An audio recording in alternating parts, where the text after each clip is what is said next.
दोस्तों रोजमर्रा जिंदगी में हम लोगों के साथ दो तरह से बातचीत कर रहे होते हैं। या तो जुबान के जरिए बोलकर बातचीत कर रहे होते हैं, या हम इशारों के जरिए मुख्तलिफ तरह के इशारे जो हम यूज़ करते हैं उनके ज़रिए हम लोगों के साथ गुफ्तगू कर रहे होते हैं।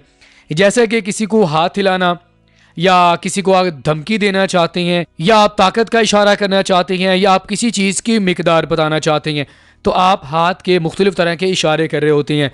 दोस्तों ये इशारे हमारे लिए सीखने बहुत ज़रूरी हैं, ताकि रोज़मर्रा ज़िंदगी में हमारे लिए गुफ्तगू करना और गुफ्तगू को अच्छे से समझना, जो कि ख़ास कर इशारों के ज़रिए की जाती है, बहुत ही आसान हो जाए। तो चलिए दोस्तों हमारे आज के लेसन का आगाज़ करते हैं, लेकिन उससे पहले आपसे रिक्वेस्ट है आप हमारे चैनल इंग्लिश विद वकास को लाजमी सब्सक्राइब करें और साथ में बेल आइकन को भी प्रेस कर दें। और दोस्तों अगर आप हमारे साथ ऑनलाइन इंग्लिश स्पीकिंग कोर्स करना चाहते हैं तो आप हमारे दिए गए व्हाट्सएप नंबर पर कांटेक्ट कर सकते हैं। So friends let's get going. दोस्तों हमारे पास सबसे पहला हाथ का इशारा आ जाता है ये वाला। अगर आप किसी को इस तरह इशारा करते हुए देखें, या आप खुद किसी को इशारा करना चाहते हैं, प्यार का इजहार करना चाहते हैं, तो आप हाथ का कुछ यूं वाला इशारा करेंगे। इसे हम इंग्लिश में कहते हैं साइन ऑफ लव। तो यहाँ पर आप गुफ्तगू नहीं करेंगे, बल्कि आप इशारों के जरिए अपने प्यार का इजहार करना चाहते हैं, तो आपने हाथ का ये वाला इशारा करना है। आपने दो उंगलियां अपनी दरमियान वाली नीचे करनी है और साइड वाली जो दोनों फिंगर्स हैं वो आपने ऊपर कर लेनी है। तो इस हाथ के इशारे को इंग्लिश में साइन ऑफ लव कहा जाता है। Tense biceps. अगर आप अपनी ताकत का इजहार करना चाहते हैं तो आप अपने डोले इस तरह दिखाते हैं, ठीक है। और हाथ के इस तरह के इशारे को इंग्लिश में क्या कहा जाता है? Tense biceps. मतलब क्या है कि जब आप अपनी ताकत का इजहार करना चाहते हैं, किसी को डराना चाहते हैं, या वैसे ही अपनी ताकत के इजहार के लिए आप हाथ का ये वाला इशारा करेंगे, जिसे इंग्लिश में टेंस बाइसेप्स कहा जाता है।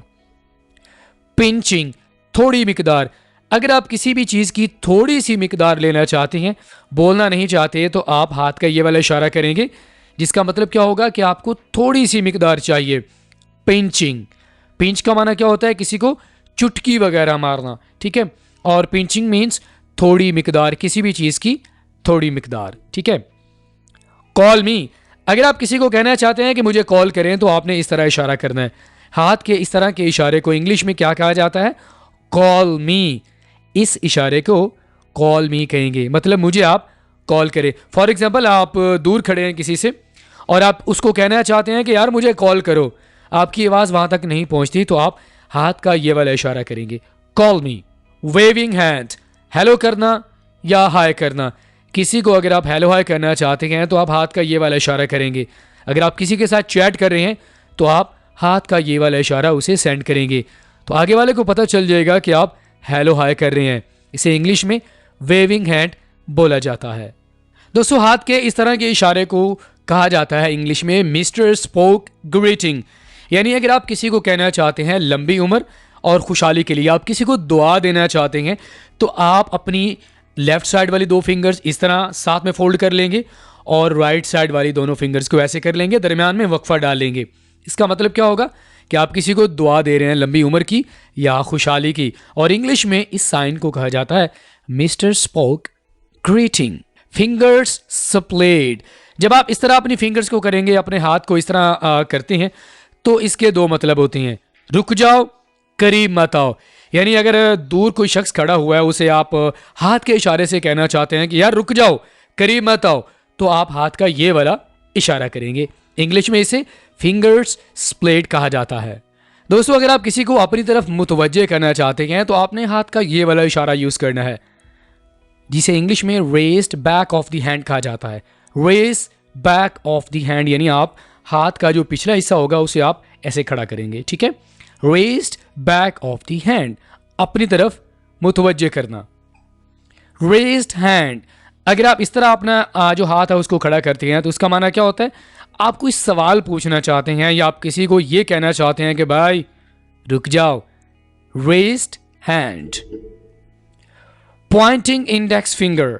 जब आप एक जो शहादत वाली फिंगर है इसे आप खड़ा करते हैं, सिर्फ इसको, तो इसके दो मतलब हो सकती हैं। कोई एक चीज़ या सवाल पूछने के लिए, ठीक है। इसका माना क्या होता है?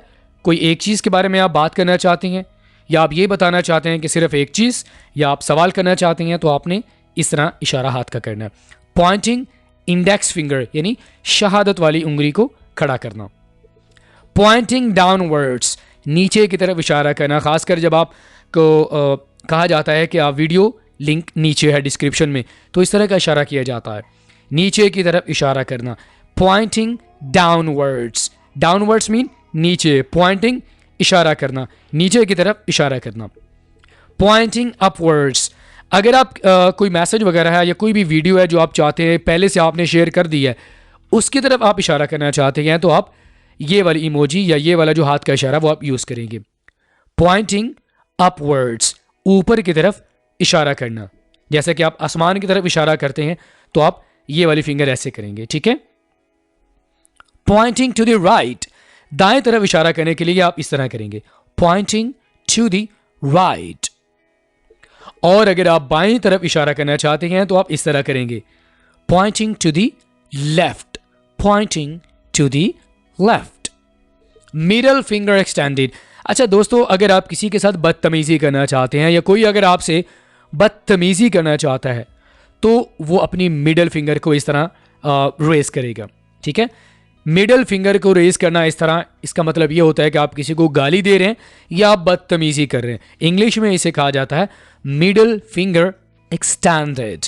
ओके ओके हैंड साइन, अगर किसी ने आपसे पूछा भाई काम कैसा है, तो आप दूर से कहते हैं ठीक है, अच्छा है, यानी आप कहना चाहते हैं परफेक्ट, तो आप इस तरह हाथ का इशारा करेंगे। Okay hand sign.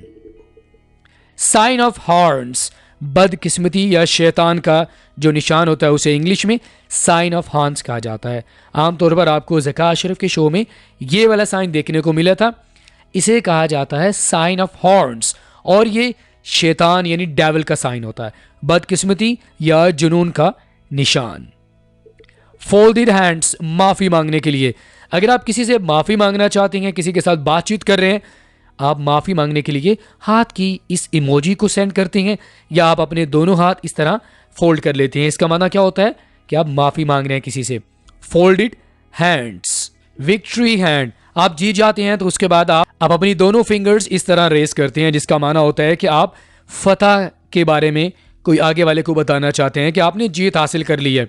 Victory hand, victory hand, जीत या फतह के लिए आप हाथ का ये वाला इशारा करेंगे। क्रॉस्ड फिंगर्स, खुश किस्मती का इशारा करना, यानी जब आप जो मिडल फिंगर है उसके ऊपर आप अपनी शहादत वाली उंगली रखते हैं तो इसका माना क्या होता है, खुश किस्मती का इशारा करना, अच्छी फॉर्च्यून के बारे में बात करना। क्रॉस्ड फिंगर्स यानी आप अपनी एक उंगली दूसरी उंगली पर रखेंगे और आपका अंगूठा इस तरह होगा। सुपर्ब, फंटास्टिक, आपको मेरा काम कैसा लगा, सुपर्ब। आप अपनी जो ये वाली शहादत वाली उंगली है इसे आप अपने थंब पे रखेंगे, इस तरह करेंगे, superb, fantastic. Fist pointing right, अगर आप किसी के साथ मुलाकात करना चाहते हैं तो आप इस तरह करेंगे, ठीक है। आमतौर पर आप मैचेस वगैरह में आप देखते होंगे कि एक प्लेयर दूसरे प्लेयर के साथ ऐसे पंच वगैरह मिला रहा होता है, या तो आप किसी को मुबारकबाद देना चाहते हैं तब आप इस तरह अपना जो है ना मुट्ठी होगी उसको आप इस तरह करेंगे। Fist pointing right. Raising both hands, खुशी का इजहार करना चाहते हैं तो आप अपने दोनों हाथ इस तरह करेंगे खुशी के इजहार करने के लिए, ठीक है। इसे इंग्लिश में रेजिंग बोथ हैंड्स कहा जाता है, जिसमें आप अपने दोनों हाथ इस तरह करेंगे। मकसद क्या होता है कि आप अपनी खुशी का इजहार करना चाहते हैं, ताकत का इजहार करना चाहते हैं, या किसी के साथ अगर आप मिल गए हैं वहाँ पर आप यूनिटी का इजहार करना चाहते हैं तो आपने अपनी तमाम फिंगर्स ऐसे फोल्ड करनी है और उनके ऊपर आपने अंगूठा रख देना है। इसका माना क्या होता है कि आप ताकत का इजहार करना चाहते हैं। अगर दो पार्टीज आपस में मिल जाती हैं और वो अपनी ताकत का इजहार करना चाहती हैं, यकजहती का इजहार करना चाहती हैं, तो वो इस तरह करेंगे। इंग्लिश में इसे रेस्ड फिस्ट कहा जाता है। फिस्ट हैंड या पंच, इसका मकसद क्या होता है, जब आप किसी के साथ एग्री हो जाते हैं, किसी को मारना चाहते हैं या आप धमकी देना चाहते हैं तो आप ऐसे इसकी तरफ करते हैं। इसे इंग्लिश में फिस्ट हैंड कहा जाता है, या आप इसे पंच भी कह सकते हैं या फिस्ट पंच कह सकते हैं, ठीक है। थम्स अप साइन, अगर आपको कोई चीज़ पसंद आ गई है, ठीक है, आमतौर पर जब आप किसी के साथ बातचीत कर रहे होते हैं तो किसी ने बात की तो आगे से आपको वो बात पसंद आ गई, तो आप इस तरह इशारा करते हैं, आप ये वाली इमोजी सेंड करते हैं, ठीक है। थम्स अप साइन, इसका माना क्या होता है कि आपको वो बात या कोई काम आपको पसंद आ गया है।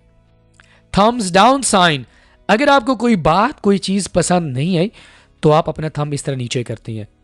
डिसलाइक, आपको पसंद नहीं आया, thumbs down sign. Palm against each other, जब आप अपनी दोनों हथेलियां इस तरह करते हैं तो दैट मीन्स कि आप दुआ मांग रहे हैं। palms, यहां पर एल को साइलेंट रखेंगे, palms अगेंस्ट ईच अदर, दुआ करना। हैंड शेक, किसी के साथ हाथ मिलाना, hand shake, hand shake. Clapping, ताली बजाने के लिए आप इस इमोजी का यूज करेंगे। जब आप अपना एक हाथ दूसरे हाथ के साथ मिलाकर आप ताली बजाते हैं, उसे इंग्लिश में क्लैपिंग कहा जाता है, क्लैपिंग हैंड्स। ओपन हैंड्स, जब आप किसी के साथ गले मिलना चाहते हैं या जब आप किसी के साथ बातचीत कर रहे होते हैं, आमतौर पर इनका जो इस्तेमाल होता है वो चैटिंग में होगा, ठीक है। अगर आप किसी को कहना चाहते हैं कि आओ गले मिलते हैं, तो बेसिकली आप मिल नहीं सकते लेकिन आप हाथ का इशारा इस तरह करते हैं, अपने दोनों हाथ ऐसे खोल देते हैं। ओपन हैंड्स, गले मिलना। राइटिंग हैंड, लिखाई वाला हाथ, राइटिंग हैंड। ऑलराइट फ्रेंड्स, आज का हमारा ये लेसन यहीं पे मुकम्मल हुआ। आपसे मुलाकात होती है नेक्स्ट किसी और लेसन के साथ। टिल देन, अल्लाह हाफिज।